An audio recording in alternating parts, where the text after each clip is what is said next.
नमस्कार दोस्तों, मैं आपका दोस्त कर्नल नगेंद्र राठौर हिस्ट्री का एक बहुत ही इंपॉर्टेंट टॉपिक के ऊपर आपको जानकारी देने के लिए आया हूँ। यह है कि बेसिकली जो ब्रिटिशर्स इंडिया के अंदर हमें रूल करके चले गए तकरीबन 200 साल तक, वो कैसे इंडिया में आए और क्या वजह थी कि वो इंडिया में आए, किस वजह से थे और वो फिर हमारे रूलर क्यों बन गए। इसी टॉपिक के ऊपर मैं आज बात करने के लिए आया हूँ, इसी प्रकाश डालूंगा। हुआ ऐसे कि 1608 के अंदर British East India Company Captain Hawkins के नेतृत्व के अंदर 224 लोगों को लेकर इंडिया आई। क्वीन एलिजाबेथ वहां की उस टाइम पे क्वीन थी और उनके आदेश के ऊपर ये British East India company India के अंदर खाली बिजनेस करने के लिए आई थी। उस टाइम पे इंडिया, जैसे कि आपने सुना होगा, सोने की चिड़िया कहलाता था। हम लोग बिजनेस के लिहाज से बहुत ही प्रॉस्पेरस थे। हमारे यहाँ के मसाले पूरे यूरोप के अंदर और बहुत से अलग देशों के अंदर, एशिया के अंदर बहुत महंगे कीमतें बिकते थे। आप ये मान सकते हैं कि हमारे यहाँ का अगर कोई 100 रुपये का मसाला लेके जाता था तो उसको वहाँ पे 500 रुपये का बेचता था, इतना फर्क था। तो हिंदुस्तान बहुत प्रॉस्पेरस कंट्री था। इसी उद्देश्य से ब्रिटिशर्स इंडिया के अंदर 1608 के अंदर कैप्टन हॉकिंग्स के नेतृत्व के अंदर इंडिया आए। जैसा कि आप जानते हैं, अकबर की डेथ 1605 के अंदर हो गई थी और उनकी डेथ के बाद उनके बेटे जहांगीर हिंदुस्तान के बादशाह बने। कैप्टन हॉकिंग्स बिजनेस के इरादे से जो इंडिया आए थे, उन्होंने जहांगीर के दरबार के अंदर वो हाजिर हुए और उन्होंने जहांगीर से परमिशन ली कि हम आपके साथ बिजनेस करना चाहते हैं। जहांगीर ने उनको रिटर्न एग्रीमेंट के ऊपर परमिशन दे दी और उनको सूरत का जो आज का सूरत जो गुजरात के अंदर है, वहां पे उनको ट्रेड करने का लाइसेंस दे दिया गया। इस प्रकार से उनकी शुरुआत बिजनेस के लिहाज से हिंदुस्तान में हुई थी। लेकिन जैसा कि आप जानते हैं, इतिहास के अंदर कई उतार चढ़ाव हुए हैं। बेसिकली जहांगीर के बाद में उनके बेटे शाहजहां और शाहजहां के बाद औरंगजेब जो कि तकरीबन 50 साल तक उन्होंने राज किया। जब तक औरंगजेब हिंदुस्तान के बादशाह थे तब तक हिंदुस्तान काफ़ी मजबूती के अंदर था और किसी बाहर के आक्रांता की वहाँ पर आने की हिम्मत हुई नहीं, और कुछ छोटे मोटे आए तो आके चले गए। लेकिन हुआ ये कि औरंगजेब की डेथ 1707 के अंदर हो गई और औरंगजेब की डेथ के बाद में जो हिंदुस्तान है काफ़ी कमज़ोर हो गया, क्योंकि जो औरंगजेब के बेटे थे वो इतने, जैसे फरूख शेर वगैरह थे, वो इतने मजबूत नहीं थे।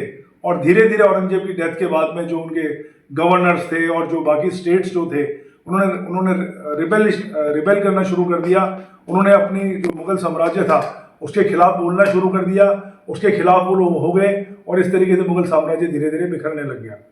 तो औरंगजेब की डेथ के बाद 1707 के बाद में जो ब्रिटिशर्स आए थे बिजनेस करने के लिहाज से, उनको भी हिंदुस्तान के अंदर काफ़ी प्रॉस्पेरिटी नज़र आती थी और वो भी मौके की तलाश के अंदर ही थे।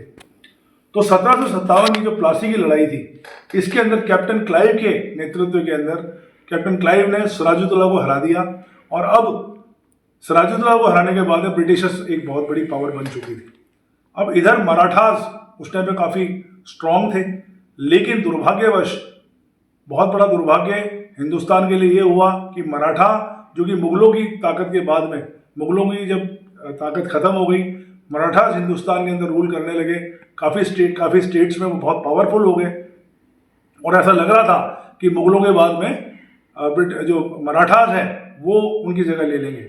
हालांकि ऐसा हो नहीं पाया। मुगल जो है वीक हो गए थे, कमज़ोर हो गए थे, बट पूर्ण रूप से उनकी, जैसे कि आपको पता ही है, 1857 तक जो उनका आखिरी मुगल बादशाह था बहादुर शाह जफर, उस टाइम तक मुगल कानून हम मानते हैं।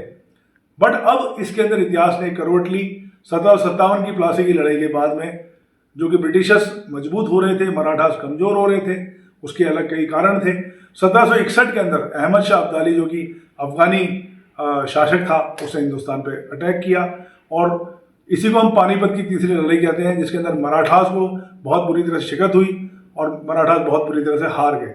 मराठाओं के हारने के बाद में अहमद शाह अब्दाली लूटपाट करके वो वापस चला गया, लेकिन मराठाओं की ये ताकत थी वो ख़त्म हो गई और इसी ताकत का, ख़त्म होती हुई ताकत का फ़ायदा उठाते हुए ब्रिटिशर्स अब हुकूमत में आ गए, जो कि तकरीबन आप कह सकते हैं कि 200 साल तक उन्होंने राज किया, जब तक कि 1947 तक उनको आज़ादी हिंदुस्तान को नहीं मिली।